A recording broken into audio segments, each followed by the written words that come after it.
Mr. Batman. Yes, sir.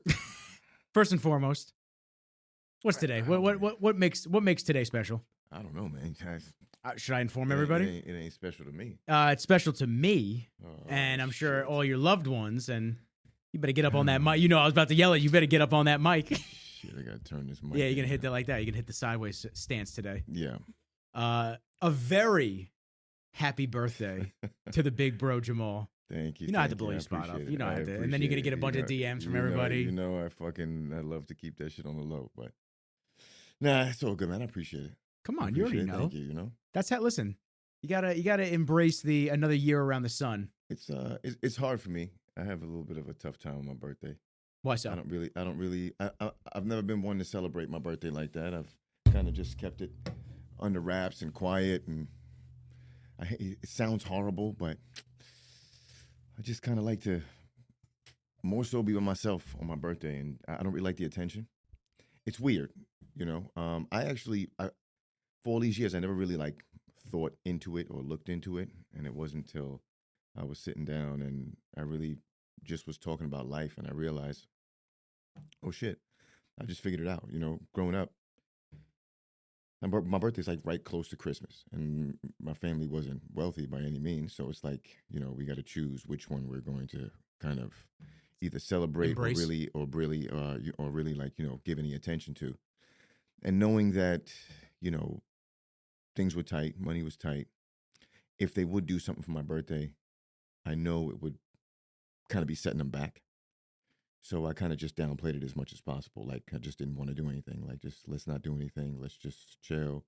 You know, I'll just, you know, kind of try to stay under the radar. Yeah. You know, and I think that's one of the reasons I just knew that it was a stress for my parents and my family. So I just kind of wanted to relieve everybody's stress by just being like, don't worry about it. It's not a big deal.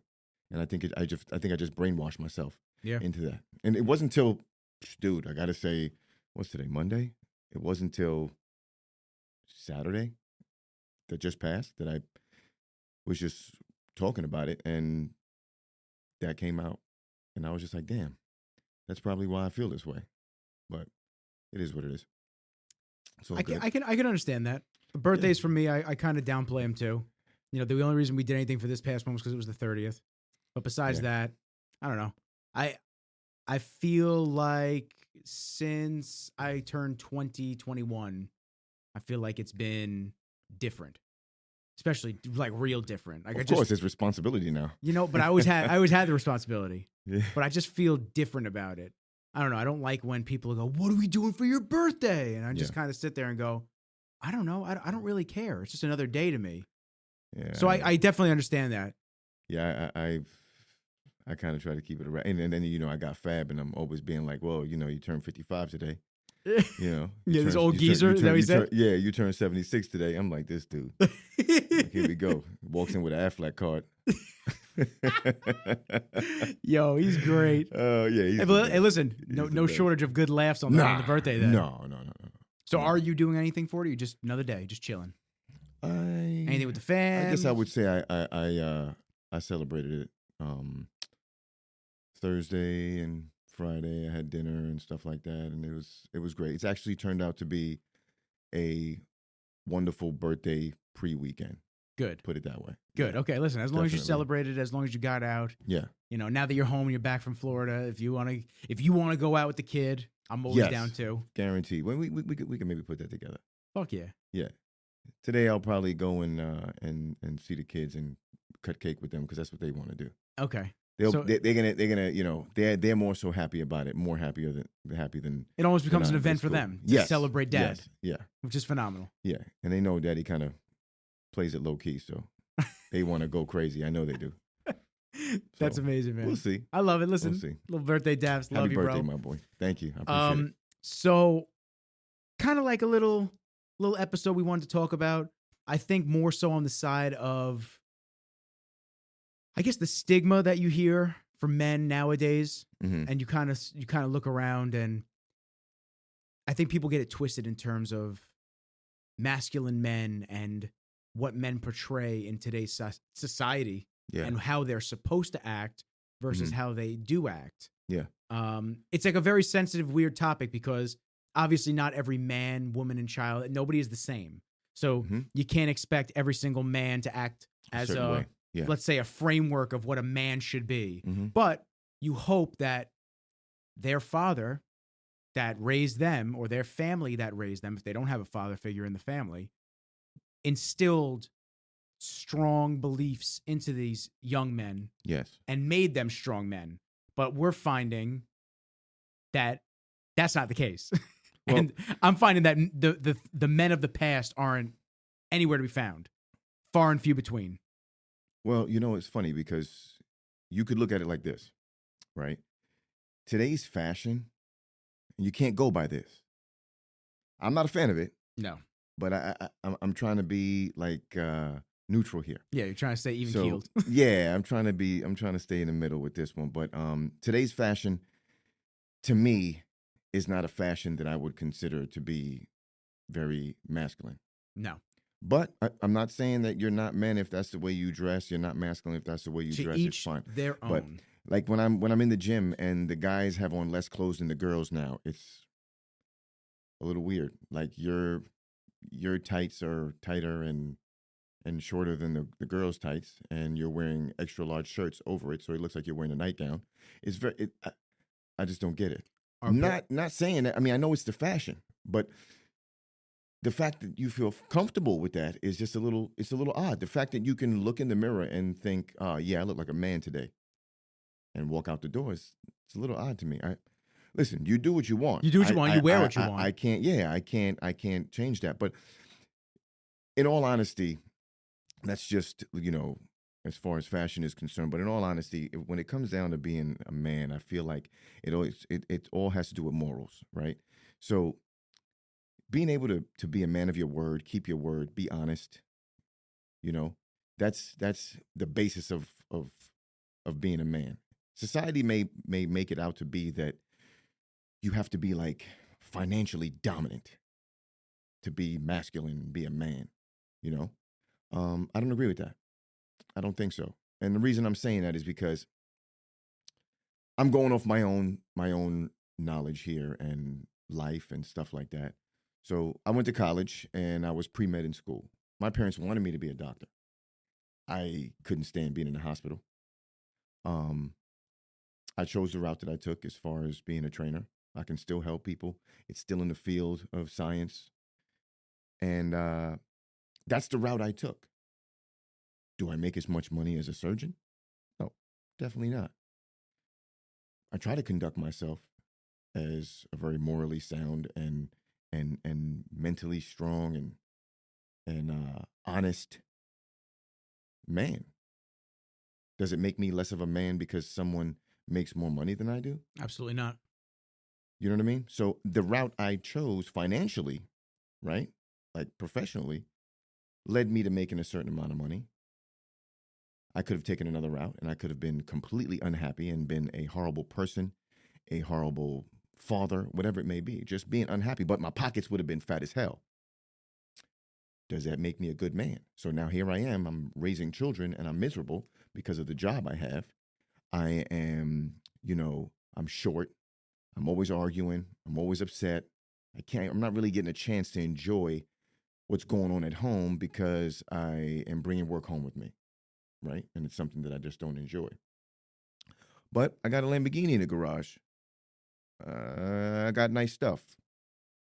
My wallet's fat, bank account's fat, but I'm miserable. But now your kids see you miserable, and the way you act, the way you talk, your whole demeanor, everything. Kids, they get a vibe, like they feel that. They pick up on the energy very quickly. They live off of that. You know what I'm saying? So when your son or your daughter just either gets anxiety when a male figure starts to get a little upset because they're uncomfortable at home when it happens, right? You're not setting the right stage for your kids. It's a trickle down effect, right? So you're making money, but you're not happy, right? So you're blowing off at the hinge. You're easily upset. You're easily angered, and your kids feel off that. So now you have a little girl who may end up getting older and dating someone that the moment there's a little bit of a hiccup, she becomes very timid because she feels like the guy's going to blow off at the hinge and act like my dad, because that's what she sees, right? Doesn't lead to anything positive at all. But getting back pretty much to the subject, I think there's a misconception about what makes someone a real man, and I think it is based off of, you got to, look masculine and not show feelings. Let me not show a soft, easy, loving side of me. And I got to make a lot of money.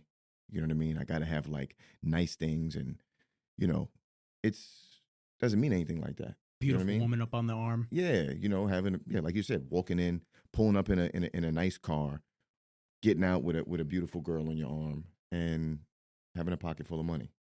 That's all physical stuff, man. That has nothing to do with you, the essence of you, like what's going on inside of you. You could be a piece of shit. Everything that you do to make your money, you've robbed and stolen from people, right? Your girl's a fucking stripper or a prostitute. You paid for her to come out with you. It's all looks, right?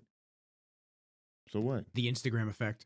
So like what are we doing here? This is what you would consider a real man? This is the person you want to follow? This is the person I'm going to try to mimic my life after?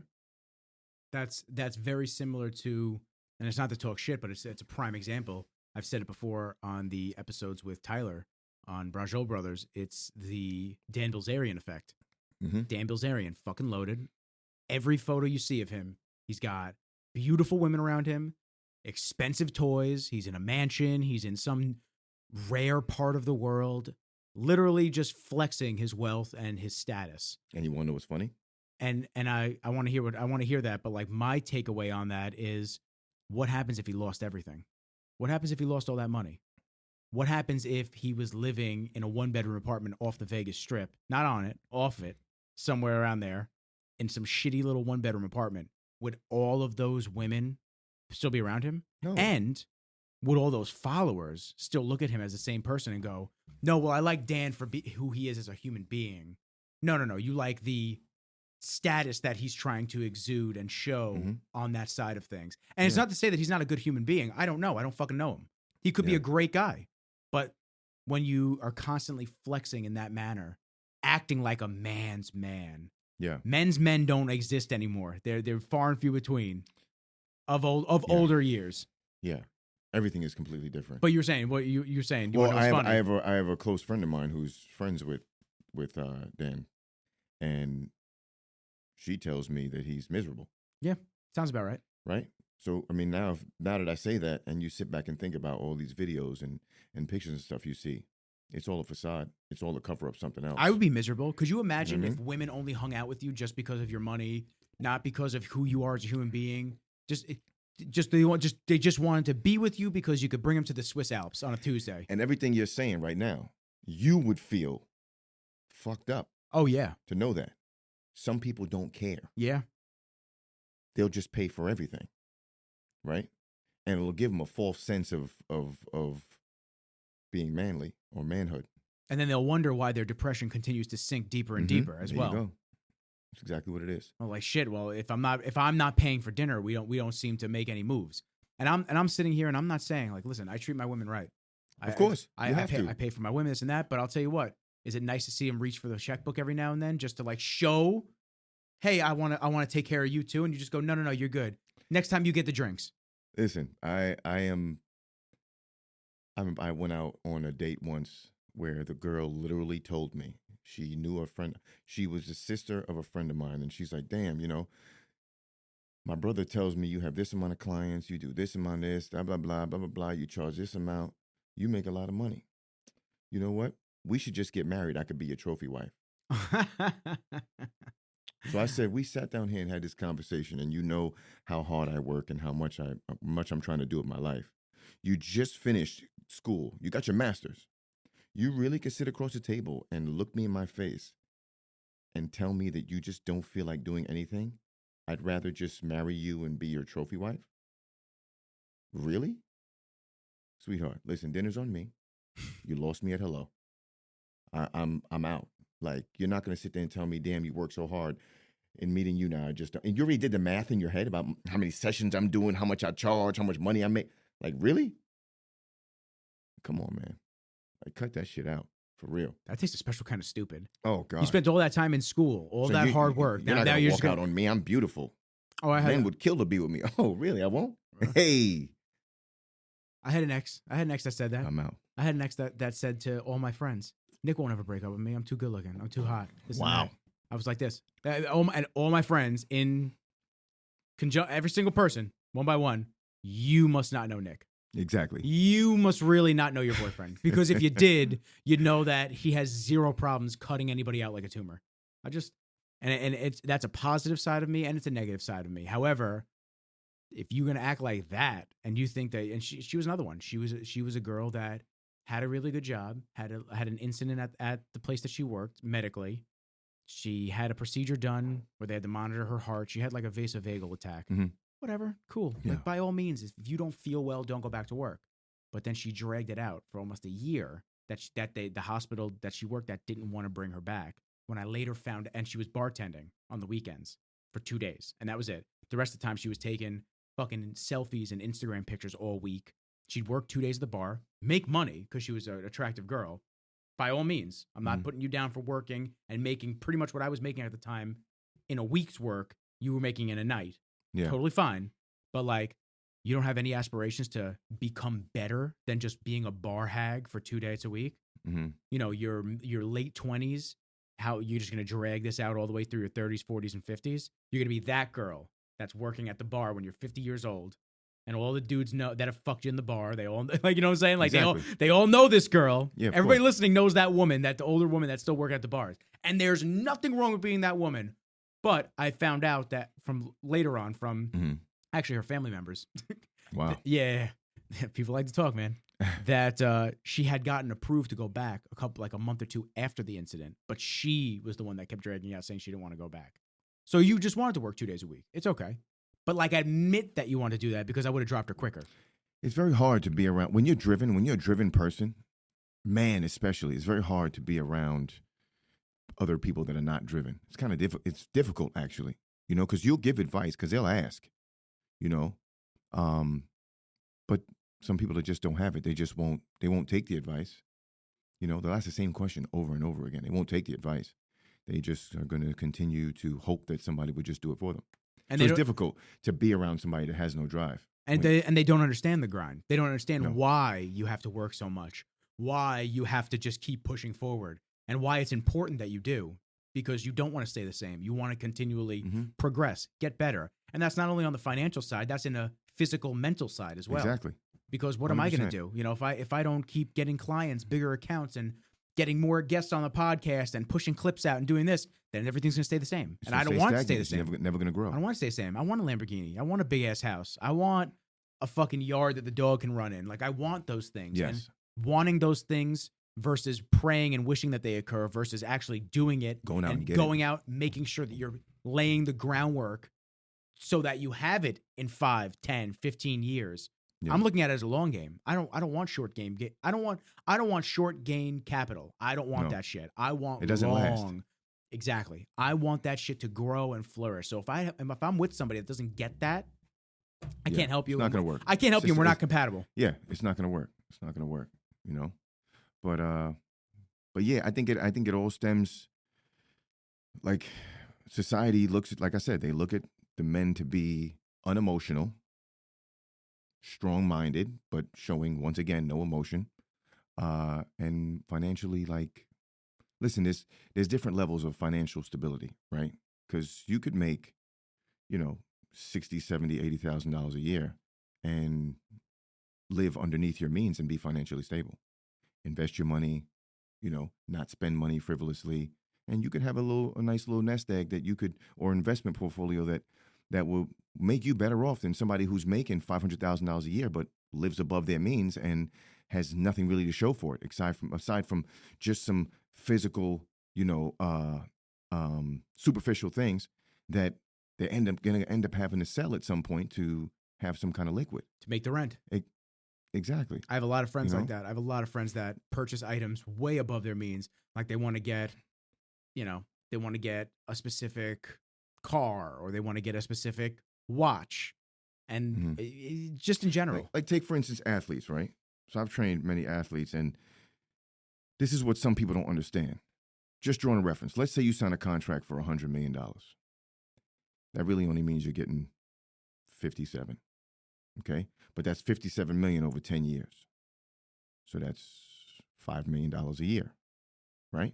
I'm just saying that tax is already taken out, right? So $5 million a year.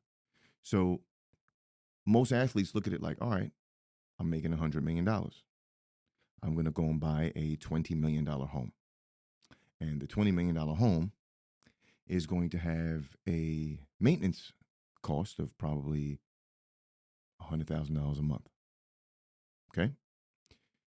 You don't remember. You're going to buy cars. You're going to buy a car that you can drive on the weekend. You're going to buy an everyday car. You're going to buy a ton of jewelry. You're going to go on vacations. Every time you go out with all your friends, you're going to front the bill. You're going to party. Now, before you know it, with your mortgage, your monthly maintenance costs, and all these other bills that you've accrued, right? Or, better yet, you bought all of them outright. Okay, cool. So you actually own it, but everything that you've bought is pretty much a depreciating asset. Well, let's call it a liability, not an asset. Yeah. And now, so... Call it like it is, right? So now, your $5 million a year actually means nothing. Right? Yeah. So when the 10 years is up and your career is like not flourishing anymore. Yeah, you're not getting those contracts anymore. Now you have nothing. And people will always ask, how the fuck does this dude sign a contract for $100 million and have absolutely nothing? Right? It can literally fly right out of your hand just the same way. Listen, when I first ever made money playing sports, the first thing I ever wanted, because I saw Allen Iverson with it, was 2-carat diamond earrings. I wanted it so bad, and I didn't make that kind of money playing ball. How much 2-carat diamond earrings cost? Well, let me tell you. So basically, it's about almost 10 grand, depending on the clarity of the diamonds and all that. Yeah. You know what I actually said to the guy? I was 18 years old. I said, give me the most fucked up, darkest, dirtiest diamond you got for as cheap as you can, just so I can wear 2-carat diamond earrings. For what? I just wasted that money. And you know what I did? An ex of mine stole it. Oh. The fuck? Oh. I was like, yo, I got to come back over there and pick up the earrings. I left them on your dresser. There ain't no earrings here. Motherfucker. Great. You know what I mean? Like, for what? For what? Just because I'm looking at what I thought success would be as a child. You know, you grow up in the hood. You think, oh, shit, like, this guy's an athlete. He made it. This is what he's doing. If I ever come across money, that's what I got to do. Doesn't mean that at all. You know? At all. So before you know it, you're dead broke and you're sitting there like, how the fuck did this happen? Well, dudes, how many dudes bought grills after they heard Nelly singing about them? Right? How many dudes needed grills? Dude. I was a little white kid in the suburbs and I kind of wanted some grills. I'm not going to sit here and pretend, man. I used to take the foil of the gum and put it over my teeth and act like I had them shits. All right, you going to scream? Because there's a picture of me like that on Facebook. I love it. I'm going to show you right quick. I love it. And then we'll get back on with our topic today. Oh, you're not ready for this, man. I look at some of these pictures on Facebook back in the day, and I just go, what the fuck? Why are these still up? And it's weird. I can't delete them. I can't bring myself to delete them because I'm just like, I don't know. This was just you being a dummy. That's fucking hysterical. What is that you have in your mouth? Those braces on the bottom, and that's tinfoil on the bottom. Tinfoil on the top. Yep. Yeah. I got me with a rag on, too. Yeah, my buddy funny. Jay gave me one. What? What's going on here, man? I was in band class. Do you see the tubas on the wall? It don't get any more thuggish. You see the fucking tubas on the wall? It don't get any more thuggish, bro. Wow. You was a killer in that picture. I couldn't tell you anything. In the middle of Plainview with my Mark Echo hoodie on. Yeah, I felt some kind of way. That's hysterical. Listen, it's a status thing, man. But that's for all items. It's not even for high-end priced items. It's just why does a young dude go out and buy a McLaren? Let's say 18-year-old kid makes millions. Instead of investing that money and going and trying to build upon it, Why does he go out and buy a McLaren? And I'm not saying that you can't and you shouldn't spend your money the way you want to spend it. Agreed. You work for But that money. the reason you want it. Yeah, well, the is reason, because question. you could get a $50,000 car, an $80,000 car, instead of a $200,000-$400,000 car that does the exact same thing as the McLaren speed wise, but you feel like that status. It's that look that's gonna make you look like a man pulling up to a fucking restaurant. Oh shit, look at this fucking dude. This dude's big time. That's why these dudes rent these fucking cars and they put them on social media. Yeah. They want to feel big time, and there's nothing wrong with that. But you got to come to realization. You got to have some substance behind it, though. You got to be like real with yourself at some point, and just be like, there's one thing to dream and then make it for yourself versus faking it and just hoping that you're going to make it at some point. Exactly. But on the topic of what I wanted to talk to you about, there's a term that I hear all the time, and it's called toxic masculinity.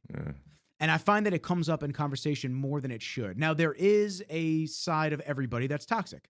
There's good things, there's bad things with people in general, females, males. I think women definitely have or play into stereotypes that make them, I guess, what's the word I'm looking for? That make them look a certain way or act a certain way that they feel they have to. And the toxic masculinity is the same thing in certain retrospect that they're pushing it on. I think they're using it as a blanket statement to just suppress men. Listen, because I have the. I always think there's like a battle between male and female, men and women, as far as like how they love each other, describe each other. Women are always like, yo, men ain't shit. Guys are always like, women are bitches and hoes and shit like that. Okay, all right, I get it. You guys are going back and forth. You were tainted somehow. I get it. But I think sometimes both sides of the story will use phrases to describe men that they obviously don't like. Now, yes, there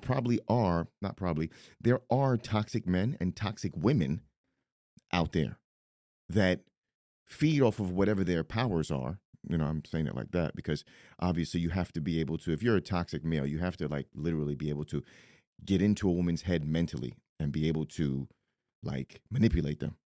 Okay.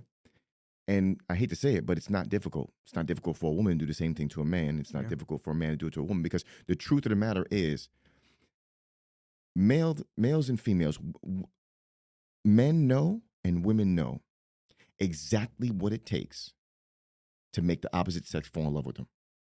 And once there's feelings involved, it's very easy to manipulate someone, mentally especially, right? And it happens on both sides of the ball, not just with men being that way, but it's both women being that way as well. Like I was speaking to a girl the other day, and she said she felt a certain way because she ended up meeting a guy that she was talking to for a couple of weeks, and she slept with him. And she's like, damn, normally I don't do that. I would normally hold out, but I felt like we had a connection. And I said, sweetie, stop right there. You women, that's a word you guys have learned to use. Forgive me, but to be whorish. It's easy to describe a situation like what you just told me. And for me to not judge, you would say, but we had such a great connection. What's his last name? What does he do for a living? What is he doing right now? You don't know the answers to any of this. There is no connection. You know nothing about this man. Nothing. Might as well be a friend. If this connection is just physical, then you got what you wanted, right? But accept it for what it is. Call it what it is. Don't say that he manipulated you or, he did what he had to do just to get what he wanted. No, don't do that. Because you wanted it too. Don't do that. You wanted it too. If you meet someone and you're attracted to them and it's only a sexual attraction, you don't need anything. That's the connection. It's a sexual connection. When you cross that line, if you now want more and he doesn't make him an asshole. It doesn't make him a piece of shit. That was where the connection lies. Now that there's feelings involved, different feelings, and he may not feel that way or she may not feel that way, doesn't make him an asshole and you a bitch. All it is a difference of desire. It's whatever. It's a difference of what you want. Why is that? Why is it like right now, if any man meet a woman, and women could, they won't even deny it. It's the truth. If any man meets a woman, right, and he says, hey, listen. And there's attraction there, obviously, because now they're having a conversation. I'm not looking for a relationship. I'm just looking for a good time. I'm just looking to hang out, have somebody to talk to, chill with, have sex. Just a physical thing for me. I don't have time for a relationship.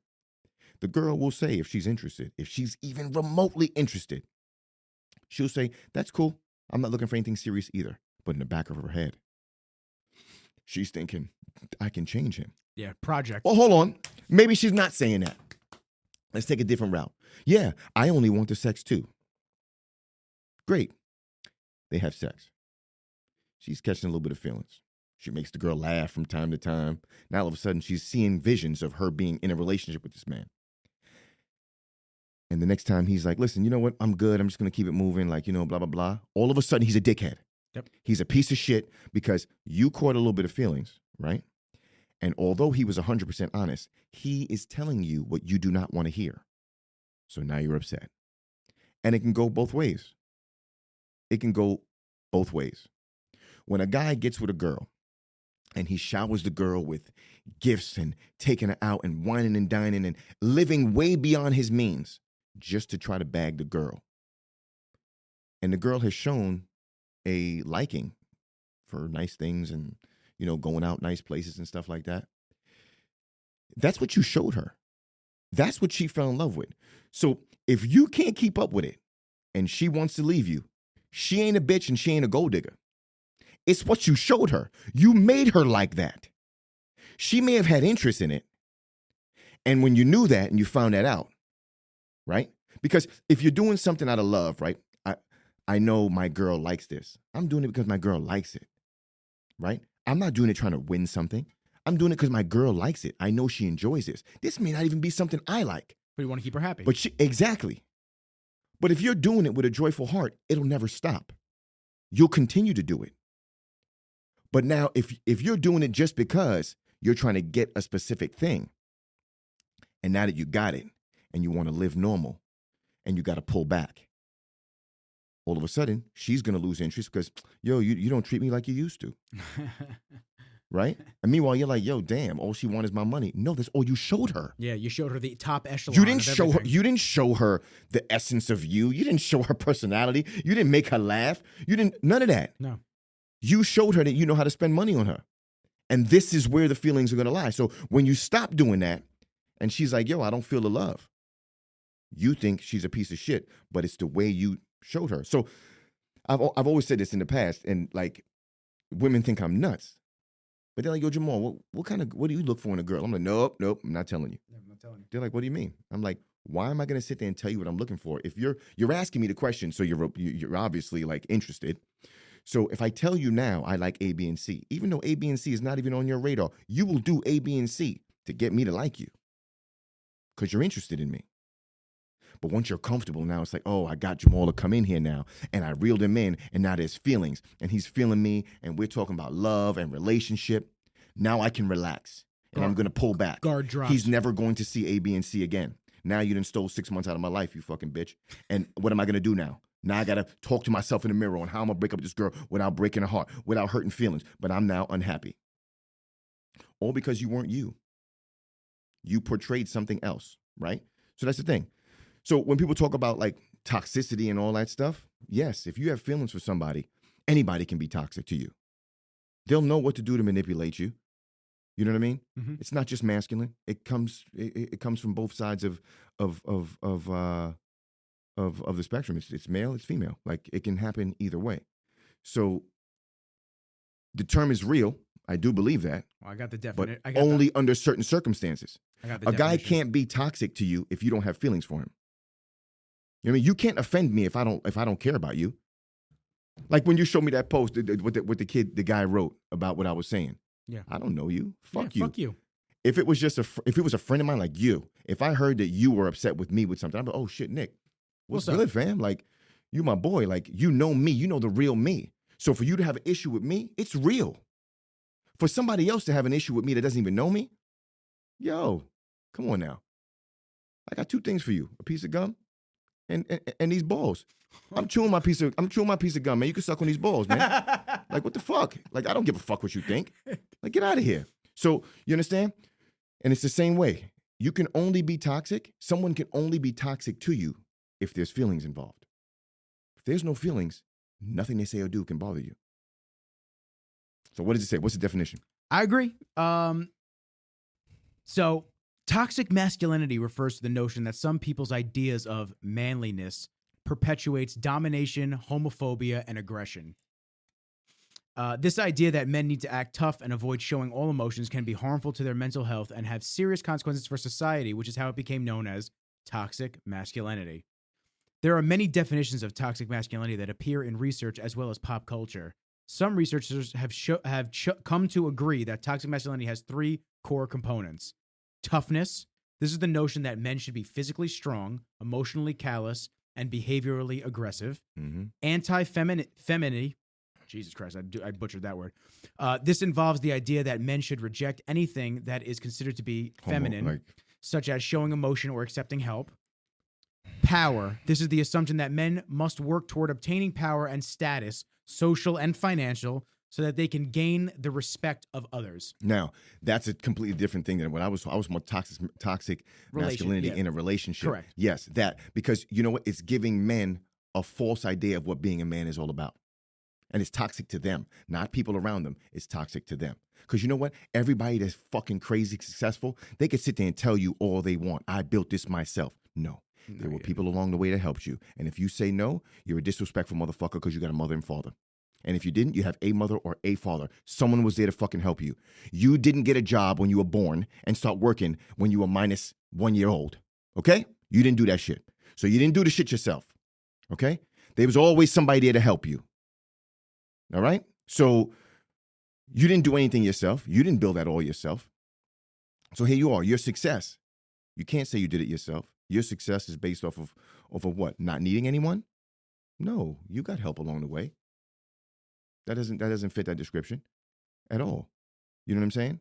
But it's true. A lot of people feel like they can't, you know, like I got a couple of homeboys that, you mention anything about homosexuality or guys being gay, they lose their shit. Now, granted, in the Caribbean, it's like, back in the day, I don't even know how it is now, but it was frowned upon seriously. Like, I mean, to the point where if someone was a homosexual and they actually like put their hands on you, you could stone them to death and you wouldn't even go to jail. Damn. It can get really bad in the Caribbean. So it's one of those things where it's like, why are you so worried about what the next man is doing with their own time? Yeah. And I don't care what you do with your time. Like, why does that worry you so much? It's not a knock on your manhood because you're not involved in it. It's not like somebody caught you in a picture with a homosexual sitting on your lap and started asking you questions. Then I could see you getting a little upset. Why would y'all even ask me that question? That's bullshit. Well, the picture is a dude sitting on your lap. Can you explain that? Now I understand you're getting upset. But what they're doing on their own has nothing to do with you at all. Why are you bothered by that? Yeah, it's I guess you could say generational gaps, because I feel as time has gone on, so like my age bracket, it was not more I don't want to say more acceptable, but I feel like people just didn't care as much. We don't, like, my age group doesn't really seem to care if someone was gay, doesn't matter. And I've never cared. It doesn't matter to me. Exactly what you're saying is so true, and it was instilled in me at a young age. I have tons of gay friends. What you do in your personal life, whether you're straight, whether you're gay, it doesn't matter to me. I don't care. I think that you should do whatever makes you happy. Same thing we brought that up with trans. Mm-hmm. Yeah. If you want to transition, that is okay. You do what you feel you need to do that makes you happy. But now you got to remember, I agree. And when you're doing what makes you happy, you got to also know some of the things that might come along with it. And as long as you're cool with that and you can deal with that, by all means, do it. You know what I mean? Like right now, like if I'm making out with my girl up against a wall in a public place, I got a leg hiked up, I'm all down her throat. Guys will walk by and be like, yo, man, get a room, bro. But if it's two homosexuals doing the same thing, you can't even say that because now it's hate. Well, and you get canceled, and And they'll come after now all you. of a sudden it's your crazy. But job. hold on, wait. The same thing is said to me and a woman that's said to you and your partner. Why is it so bad saying it to you, but it's fine saying it to me? It's Just realize what comes along with what you're doing. I'm not telling you not to do it. Enjoy yourselves. That's your life. Do what you want to do. But don't go sitting there trying to make it seem like it's hate, because people would say the same thing to you that they would say to a heterosexual couple. Yeah. You know? It's the movement of making sure that there's total acceptance for every single behavior, no matter what. Yeah. But if you're the stereotypical norm, it doesn't apply. It Yeah. doesn't apply anymore. You know, it's funny. On the definition, it talked about, like, you know, showing strength, no weakness, stuff like that, and showing no real traits of your femininity, like your feminine side and all that stuff. And it's like you're showing no emotion. Like, really, just to be a man, you can't show emotion. I mean, there's a story about LeBron James, right, that really just, like, it sealed the deal. I feel like the dude is the man, bro. I love the guy. It's more so what he's doing off the court. He's a great basketball player. That's phenomenal. He's a great athlete. But, you know, there's a football player that quit in the NFL because his baby daughter was dying of cancer. I guess, you know, he needed a lot of help. And somebody came to him and said, listen, you know, I heard what's going on, and I have a daughter as well, and my heart breaks from what I'm hearing.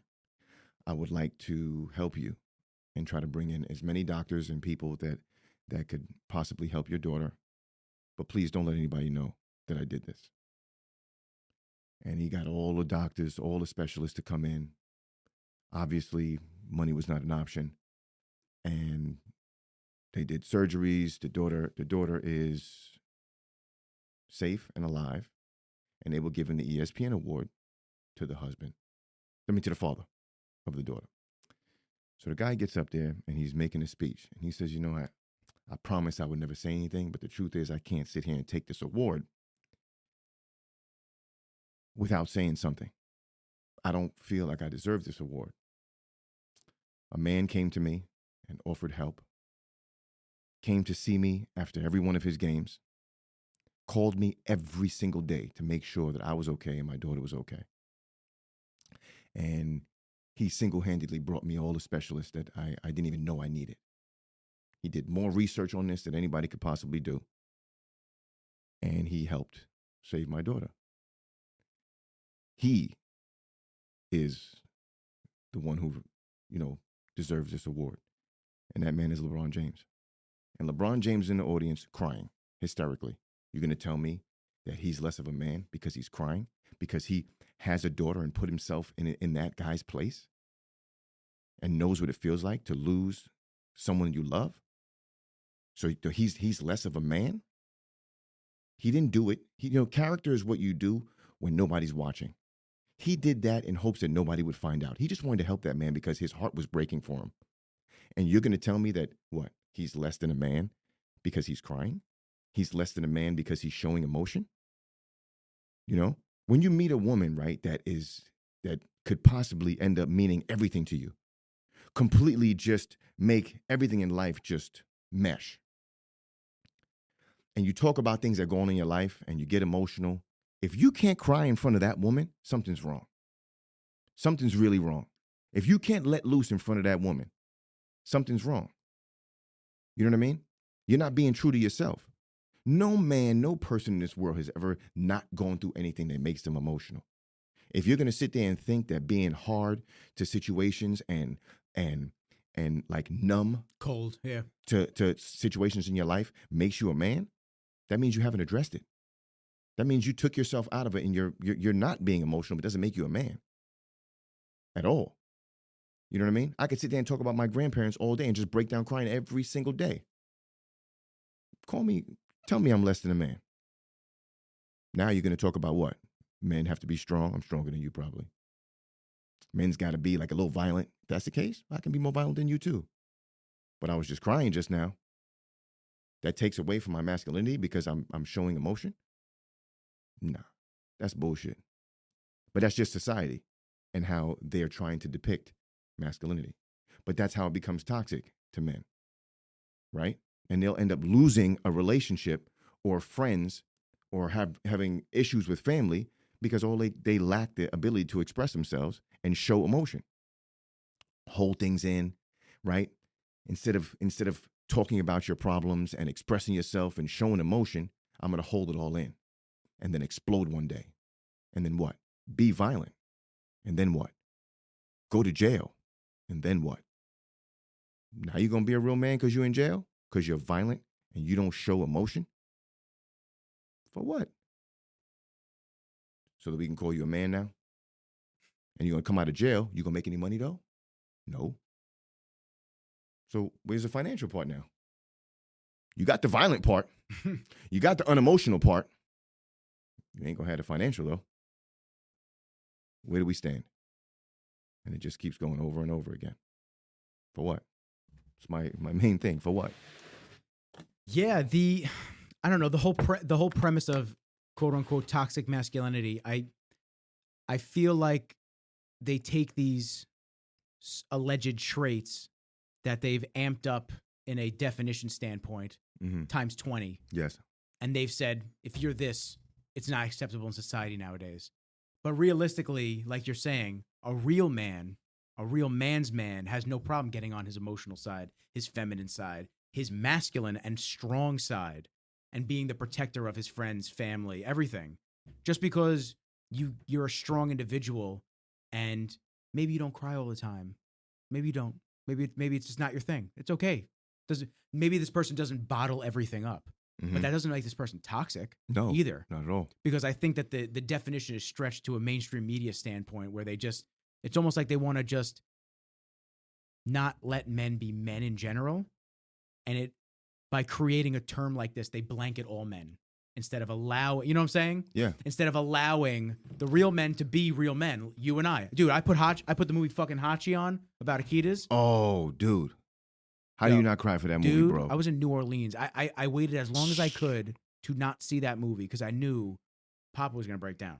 But, bro, I put that movie on, and I'm sitting there missing Kenji. He's home, and I'm watching it, and I'm at the bachelor party, man. Everyone's chilling for the morning. You couldn't tell that dog nothing. Bro, I'm fucking... He knew Daddy was coming home. I am... Are you kidding me? Crying my eyes out. Boy. Sitting there. But, like, I can also be tough. I can also be stern. I can also sometimes hold back emotions because it's just not the time or place to do it. Yeah. Like Andre said in the clips, blasting your personal business out on social media. That's not for everybody. No, it's definitely not. And that shouldn't be for everybody in theory. You should have your circle of people, which he says later in the clip. Everybody on TikTok, well, not everybody, but half the people on TikTok kind of took it the wrong way. And they're like, oh, well, he's just holding it in. He needs a hug. And it's like, no, he's got his circle. Exactly. That's what he's bringing it up to. And he is a very strong, independent, strong-minded individual. So, and it doesn't mean that he doesn't open up and talk to the people in his circle. He just doesn't choose to do it to an audience of people that he does not know. Exactly. That's my thing with social media. I get it. I know what it's for. Listen, it's great for business. It's helped me in business too. And I haven't even attacked it the way that I think I should have for business, but it's helped. But there's certain things that you got to keep sacred in your life. I that's how I feel. You know what I mean? I don't need you in my relationships. I don't need you in anything like that. So let me ask you. All you need to know about me is that I work out, I eat well, this is what I do, I have a supplement company. That's it. So being a father, do you find it's weird when kids are like pawning off their kids on social media, just like constantly filming them? This is the reason I don't put my kids on social media. So I've been in the game of training athletes and celebrities for a very long time. I started many years ago. I've witnessed some things with people that I grew up different, right? Not different than everyone, because there's a lot of guys who would feel exactly what I'm about to say. So take, for instance, I was training a fighter once, right? And he was champion of the world. And you get fans, or lack thereof, or haters that will, when he posts a picture with him and his wife, him and his kids, or whatever it is, these people attack his family to get to him. They'll sit there and be like, your daughter's ugly. She looks like blah, blah, blah. And they just go in. I will find you. And I'm not even saying it to be funny. Oh, you can say whatever you want to me. You can do whatever you want to me. You touch anyone in my family or my loved ones, I will break every bone in your fucking body on everything I love. Say what you want to me. Disrespect me all you want. I'll laugh and keep it moving. Just don't touch me. But when it comes to them, no, you are not saying shit, because I will break you in half, and I don't give a fuck where I end up.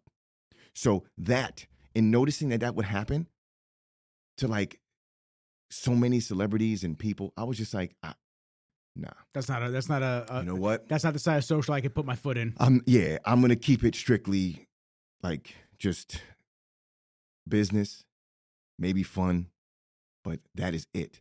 My social life, everything that's dear to me, okay, stays the fuck over there. 100%. You know what I mean? Like it's too much. And I just, and I've been like that since I've literally opened up my Instagram since the day I ever started. Once I started realizing that this is what goes on, I'm seeing people, I'm hearing people talking shit about me, talking shit about my dude and his kids and why. I'm like, what in the fuck is going on here? And he's like, yo, what are we going to do? I said, what you mean we going to do? We don't find this fool. And he's like, no. Bro, I'm in the limelight. I'm a celebrity now. I can't do that, man. I kind of just got to shut it off. I'm like, shut it off. I'm from an era of accountability. Okay? You talk shit to me or you put your hands on me, I'm going to fuck you up, right? So now you know not to do that shit anymore. You can go touch somebody else if you want, but you ain't touching me no more. My grandparents told me this too when I was going to school. They said, look, you need to do one thing. If you come home and you bullied someone or started a fight, I'm going to break your tail. But if anybody ever puts their hands on you, you let them say whatever the fuck they want to say. If anybody puts their hand on you, you beat them so bad that they will never think to talk shit or put their hands on any other human being again in their life. You make sure that you make a difference. You beat them so bad that they will not talk shit or put their hands on another human being ever again.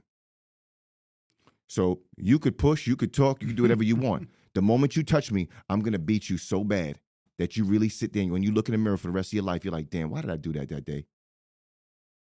Now I did my service. And you will probably not do that ever again. I feel bad for those people, but at the same time, I don't because they had it coming to them. No. You're going to be held accountable for your fucking mouth and your actions. Plain and simple. Because you know what? You can't just go to jail, right? You can't go to court and sit in front of... I used to tell my mom this all the time. I was like, Mom, you always want me to just be like, well, just let it go, let it go. I'm like, really? I said, so if I do something out of anger, my temper was like wild when I was younger. If I do something out of anger and I'm sitting in the courtroom, are you going to get up and tell the judge, just let him go? Just because, it's just how he is. It's just how he is? That gets me off? No. The judge is going to be like, yeah, okay, that's just how he is. And he's going to learn not to be like that by spending 3 years in jail. Okay? You'll be out in about 8 months. But you'll be on probation. But now he'll realize, and hopefully, he learns and he won't do it again. But you're held accountable. Nowadays, I'm going to go commit a crime, go give fingerprints, and walk out on bail. No bail, right? No, that's what they have now? Bail reform. So I'm going to go fuck with somebody real bad, right? I can go in and break into somebody's home, get caught, somebody call the police arrest me, bring me in, take my fingerprints, give me a court date, let me leave, and fuck those people that call the police on me. I'm going to go back in their house and kill them now. Yep. This is what you want to do for people now? Scary. No fucking accountability anymore. I'm accustomed to keeping people accountable for what they say and their actions, plain and simple. And I expect people to do the same shit for me. If I overstep my boundaries, by all means, check me, bro. I'm not going to be mad at you. Where is that nowadays? It's not. Fuck that. That's also been instilled in the younger generations of just no accountability at home. That's where it started. No one getting their ass kicked anymore. No one. Everyone just going, oh, if you put your hands on me, I'm going to sue you now. Yeah, It's that entitlement type shit. I grew up kind of in that last generation of you could scuffle and not have to worry about the laws, the lawyers getting involved. You know, nowadays, I mean, you fucking sneeze on somebody the wrong way, and they're all up in arms, ready to try to push legal shit on you. I had this one principal, man. He was dope, Mr. Tucker. He was the man. He was an NCAA Division I wrestler, right? He was. You know what the school was like? The school was like that movie with Morgan Freeman back in the day. Forget the name. Shit. I only know Morgan Freeman since he's been like 90. Where he's walking around with the mic and running around screaming at the kids or whatever, but he's trying to fix the school. Let me check IMDb while you talk. Is it Stand By Me? Let me see. Or something like that. Look up Morgan Freeman movies. But it was like that. He'd walk around with a huge mic. You know, he would fucking rip people apart. And if you had a problem with it, he would literally be like, okay, cool, come. He'd go into the wrestling room, roll out the mats, take his suit jacket off, take his shirt off, and be like, all right, you have a problem with me? Take it out on me. We're going to wrestle. If I can pin you, you're going to shut your mouth. You're going to do what I ask you to do. But if you can beat me, you can run this school. And sure enough, he will pick you up and dump you on your shit left and right, pin you, abuse the hell out of you, bro. To the point where you're laying on the mat, breathing heavy because most guys aren't in wrestling shape. That's what he used to do. And if two kids wanted to fight, he'd be like, all right, cool, let's do this. Put on the gloves. Let's go in the room. You guys hash it out. Do what you got to do. And he would oversee everything. You're still getting suspended, but at least you get a chance to do this. Without other kids around, you know, then other kids being like, oh, you got your ass beat. Oh, this, look at that, rooting for next kid. Now I'm jumping in. Now the kid gets jumped. All that was cut out. He used to just literally break everything up like that, and it was amazing. Once again, it's just accountability, but nobody does that anymore. This dude has been in a lot of fucking movies. He's like 176 years old. He reminds me of my grandfather. He looks just like my grandfather, bro. It throws me off. You just gotta scroll. I can't even up. I can't even look at it. I can't even look at his face, man. It just gets me emotional. But I do agree. There needs to be more type of accountability, or everyone's got to go do martial arts. Everyone's got to do some type of martial arts where they get hit. They get hit in the face at least once, because everyone's a shit talker until they get punched once. I remember the one teacher that really stood out for me, martial arts wise. He literally was like, "Wait a minute, what is this?" He was literally like, "Lean on Me." Lean on Me. That's the movie. So, boom, 1989. Lean on Me. Principal Joe Clark. That was his character. 1989. Shit, I remember them days. But anyway, so dating myself over here. So, I forget what I was even talking about. You said thinking about that. Shit. Lost it? Yeah, what was I talking about? I said martial arts. Oh, yeah. Yeah, martial arts. The teacher, my teacher that stood out to me the most was a guy when I was in junior high school, going into high school. So I've always done martial arts since I was young. And he literally was like this. So, you know, your cousins and your grandparents tell me that you have like a anger problem and you get in trouble in school a lot. I was like, man, yeah, a little something, ain't nothing crazy. He's like, all right, dude, we're going to play a game here, okay? You come to class every day. You came here and you says, oh, what days do you offer classes? You joined up and you said, I'll be here every day. And I said to myself, no one comes every day. No one can handle this every day. And he was like from Thailand. He was like, no joke. Like, I mean, the classes there were like. He was Taiwanese? Yeah, he's fucking nuts. The dude would shut off all the lights, close the windows, turn the heat up. It'd be like 130 degrees in there. And he's like, if you wipe sweat from your brow, go home. If you have to take a break to get water before I tell you to, go the fuck home. Literally, you were a machine training with this man. And he was like, this is what we're going to do. And he was smaller than me, like shorter, thinner. He's only like 165, 170 pounds, maybe 5'7". And he was like, if I hear that you get in trouble in school or you fight or you get suspended or anything like that, I'm going to fuck you up in front of the whole class. We're going to get in the ring and I'm going to beat the shit out of you. Now, the first thing in my mind was, okay, little motherfucker, you ain't beating me up. Now, I know this dude is the shit, but in my head, I figured, I got him. I could beat this dude, whatever, The first time I ever got in trouble, I go to school, I go to class, and I walk in, and he's like, yo, as I had my back turned, he just threw on the floor in front of me, headgear. And I was like, what's up? He says, get in the ring. I heard you guys in school suspension. I'm like, whatever. Put it on. He's like, I gave you a fair warning. I'm not even going to wear the headgear. I said, nah, you should put on the headgear too.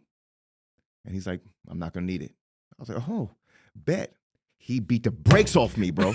He beat the shit out of me to the point where my cousin jumped in, and that motherfucker's 6'5" and change. And he beat the shit out of him too. I was like, yo, we're literally laying on the mat looking at each other like, what the fuck just happened? This little dude, he fucking leg kicked me one time. I felt like my whole femur broke. He literally was landing shots on me. I was making fun of him the day before because I'm like, yo, a sweep on the street is never going to work. The dude about to sweep me. The fight lasted 3 rounds. So I got to give myself a little props. Like, I lasted 3 rounds, right? Good job, okay, good job. cool. So how sore were you the next day? Sore? I've been beat up. I've been jumped, like, in my life, like real fists, kicks, the whole 9 yards, like my jaw broken. Like, I honestly felt like I hit by a truck, bro.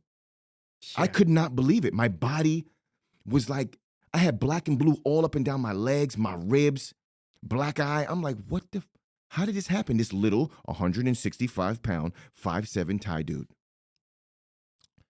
And my cousin is 6'5". He's 6'5", 368 pounds right now. But back then, he was about 6'5", like high 2s. Yo, my cousin got in there, landed a big jab on him. I said, yeah. I'm literally laying in the corner of the ring. And all of a sudden, I see the dude fake a leg kick. My cousin drops the hand, whop, right across the top of the head. Concussion. My cousin couldn't open his eye for like 3 days, bro. Damn. I was just like, what the fuck is going on here, bro? And my grandfather would always say, it's so many of you. If one of you come home with your ass whooped, I'm going to kill all of you.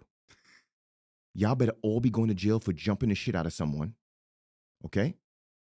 But if one person comes home with a loss, y'all are all losing at home. This is a team effort. Nobody ever just fights one-on-one. I want the whole family fighting. So here I am, looking at him get his ass whooped. He's watching me get my ass whooped. We can't even help each other. This is a very, very fucked up day in my childhood, bro. History. I'm just like, what the? But sure enough, once again, it goes back to. Did that make you want to? Did that make you want to get in trouble again at school? Yo, I think that was the best thing that's ever happened to me. At that point, I literally was like, yo, I'm all set, bro. Like, I'm good. I was so, you know what it did to me? I had this feeling of, I was never a bully. I did like to fight, but I love to stand up for people. I love to like get involved in shit that maybe I shouldn't have. If I've seen somebody bullying you, I would jump in for you in a heartbeat. Have you guys ever seen Batman and Jamal in the same room? Never. So it's, that's what I would like. I would love.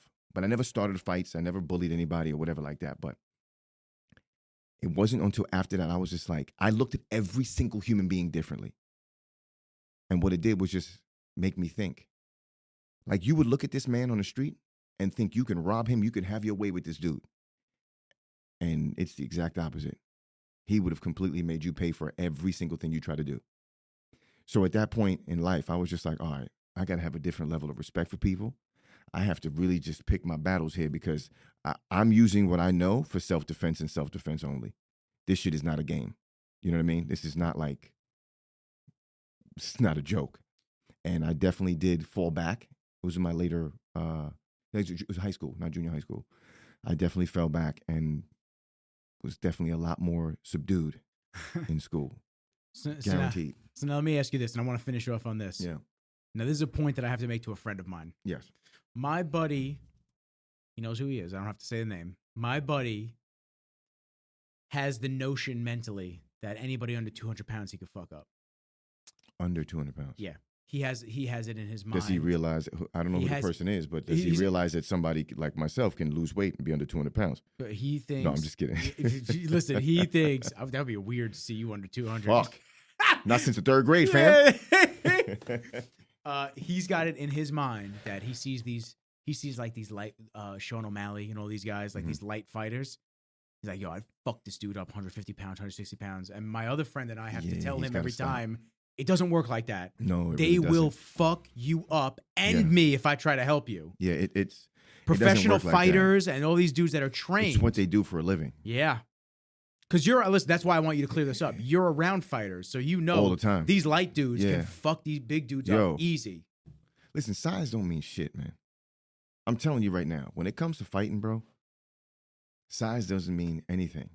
If you know how to use it to your advantage and you're a skilled fighter and you're big, you're scary.